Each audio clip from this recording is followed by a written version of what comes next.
दोस्तों स्क्रीन पे देख रहे होंगे बिहार एसएससी का एक फिर से नोटिस दिया है। ये नोटिस नहीं, एक तरह से ये आवेदन है, ये लेटर है। और ये देखिए लेटर जो है आज ही के डेट में लिखा गया है बिहार एसएससी सचिव के द्वारा। देखिए आगे इसके बारे में आपको कुछ पहले पढ़ करके बताते हैं, फिर इसके बाद इसके ऊपर डिस्कस करेंगे। दोस्तों ये जो लेटर है सचिव के द्वारा जो है लिखा गया है बिहार एसएससी। उसके बाद लिखा गया है किसको, श्री शिव महोदय प्रसाद सरकार के अवर सचिव है। ये सरकार के अवर सचिव सामान्य प्रशासन विभाग बिहार सरकार। श्री संदीप सौरव माननीय सदस्य विधानसभा से प्राप्त आवेदन पत्र पर कार्रवाई के संबंध में। संदीप सौरव जी जो है एक उनका जो क्वेश्चन था वो क्वेश्चन को अपने लेटर के रूप में दिए हुए थे, आवेदन दिए हुए थे, उसी के संबंध में ये लेटर लिखा गया है।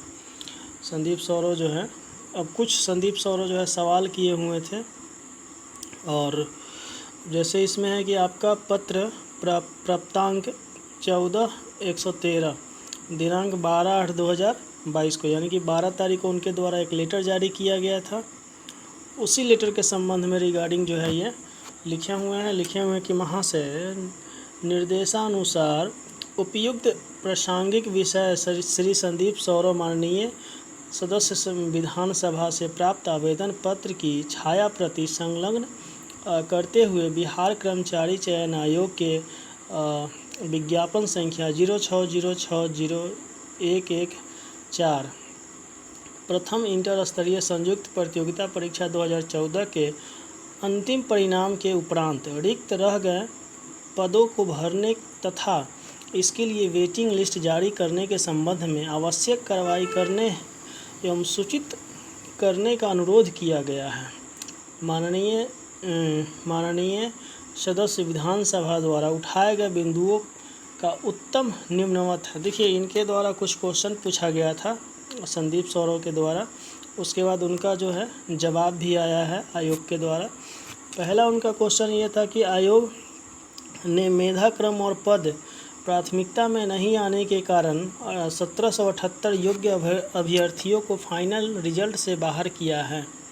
यह पूरी तरह अतार्किक है, क्योंकि आवेदन के दौरान सभी अभ्यर्थियों को सभी 42 पदों पर अपनी प्राथमिकता देना अनिवार्य था। ऐसे में सभी पदों के लिए सभी अभ्यर्थियों ने अपनी प्राथमिकता का विकल्प दिया था। फिर पदों के खाली रहते हुए कुछ आवेदन अभ्यर्थियों का किसी भी पद पर चयन न होना कैसे संभव है। अतः काउंसलिंग में सफल अभ्यर्थियों से खाली रह गए पदों पर को भरा जाए। ये पहला इनका जो है क्वेश्चन था। जो इनका जो है आंसर दिया गया है कि उक्त विज्ञापन शामिल के पदों का न्यूनतम शैक्षणिक योग्यता के साथ तकनीकी एवं वांछित योग्यता अनिवार्य थी। श्रेणी ए के 4 पदों तथा श्रेणी ए के 4 पदों तथा वनरक्षी आंसुल सहायक और अवर निरीक्षक एवं अधिनायक अनुदेशक हेतु शारीरिक क्षमता जांच माप परीक्षण भी आवश्यक था। अतएव मेधा क्रमांक एवं पद प्राथमिकता विकल्प दिए जाने के बावजूद भी पदवार यथा आवश्यक तकनीकी योग्यता वांछित योग्यता नहीं रहने अथवा शारीरिक क्षमता जांच माप परीक्षण में सफल नहीं रहने के कारण 1778 अभ्यर्थी वांछित पद प्राप्त करने में असफल रहे। यानी कि इसमें सब टेक्निकल जो है जो भी एक्स्ट्रा जो नॉलेज खोज रहा था वो चीज़ नहीं मिला इनको, जिसके कारण से ये सबको बाहर कर दिए। दूसरा क्वेश्चन देखिए दोस्तों। दूसरा इनका है कि जब फिजिकल वाले पदों के लिए सभी अभ्यर्थियों ने आवेदन में किसी न किसी क्रम में अपनी प्राथमिकता दी थी, तो आखिर क्यों सभी अभ्यर्थियों को फिजिकल की परीक्षा में नहीं बुलाया गया और बाद में उन पदों को रिक्त छोड़ा जा रहा है। अतः फिजिकल वाले रिक्त पदों के लिए शेष अभ्यर्थियों को बुलाया जाए। तो श्रेणी ए के 3 पदों तथा आंसू सहायक अवर निरीक्षक, टंकक, सहायक अवर निरीक्षक एवं अधिनायक अनुदेशक के पद गृह विभाग से संबंधित है। गृह आरक्षी विभाग बिहार पटना के अधिसूचना विज्ञापन संख्या अधिसूचना संख्या 5630 दिनांक 15/7/2013 में उल्लिखित है कि बिहार कर्मचारी चयन आयोग मेधा के आधार पर प्रत्येक कोटि में रिक्तियों की 5 गुना संख्या में अभ्यर्थियों का चयन करेगा।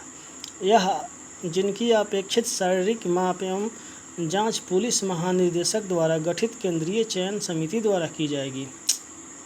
यही तो गड़बड़ है इसका जो बना हुआ है। सो ऊपर से जब 5 गुना उठाएंगे तो सिंपल बात है कि आपको एक ही पोस्ट में एक ही मतलब वैकेंसी में सबको निकाल दिए, तो अलग अलग निकालना चाहिए था उस हिसाब से। बिहार अवर एवं वन सेवा नियमावली 2013 के परिशिष्ट क की कंडिका 5 के उपकंडिका ख शारीरिक परीक्षण में अंकित है कि वनरक्षी पद हेतु लिखित परीक्षा में प्राप्त अंक के आधार पर योग्य पाए गए अभ्यर्थियों की आरक्षण कोटिवार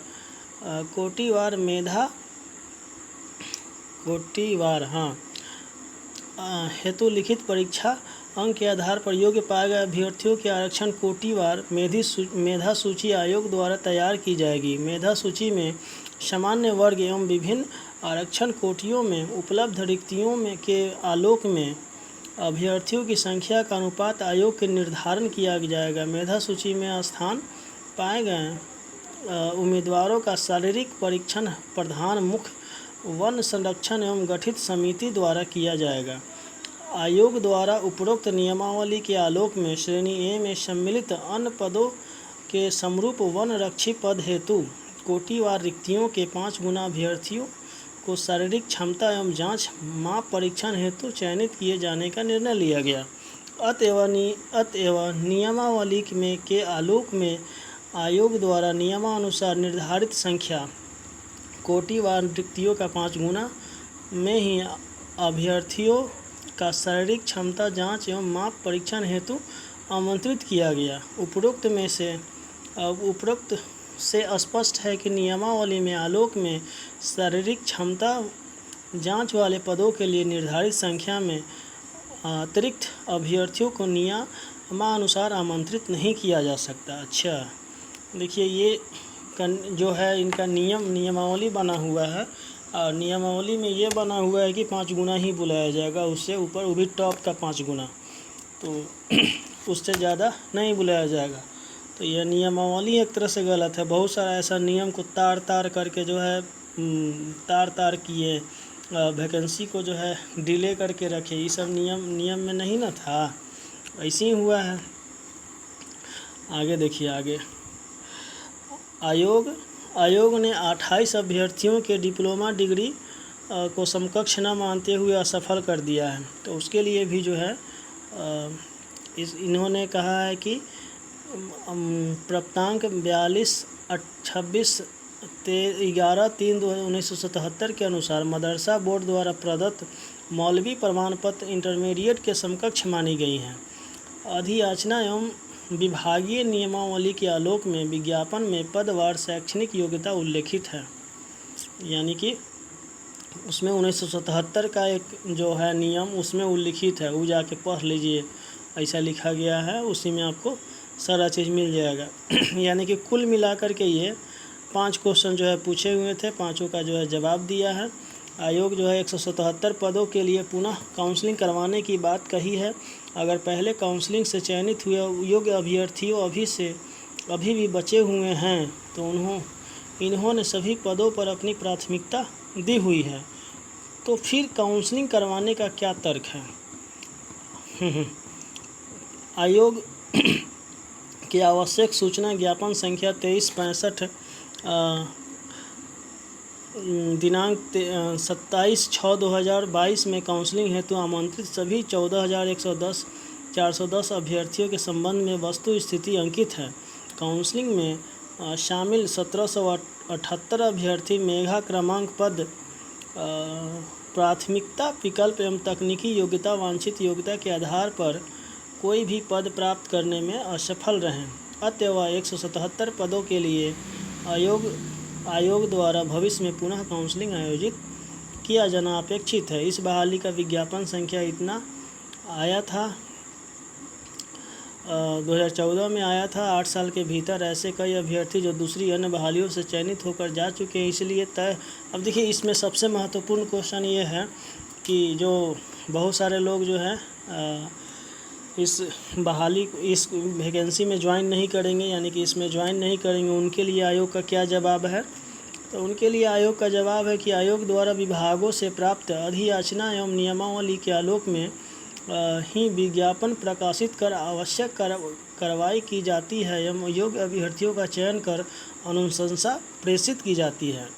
कार्मिक एवं प्रशासनिक सुधार विभाग, सामान्य प्रशासन विभाग, बिहार, पटना के संकल्प संख्या इतना कंडिका 16 में स्पष्ट उल्लिखित है कि किसी भी उम्मीदवारों द्वारा उल्लिखित किसी निर्धारित समय सीमा के अंदर योगदान नहीं देने या अन्य कारणों से रिक्तियाँ भरी नहीं जा सकने की स्थिति में ऐसी रिक्तियाँ अगली अधियाचना के लिए अग्रनीत की जाएगी। वेटिंग लिस्ट जारी करने के संबंध में कोई प्रावधान नहीं है, अतएव आयोग द्वारा प्रथम इंटर स्तरीय में संबंधित वेटिंग लिस्ट जारी नहीं की जा सकती।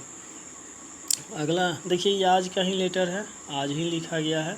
तो दोस्तों, आज इस पूरे वैकेंसी का एक तरह से कहिए कि चैप्टर क्लोज करने के कगार पे पहुंच गया है आयोग, और हर चीज़ का जो है, हर एक क्वेश्चन का संदीप सौरव जी ने जो पूछा था उसका इसमें जवाब मिला है उनको। तो सबसे बड़ा चीज़ है ये कि देखिए दोस्तों, आयोग जो है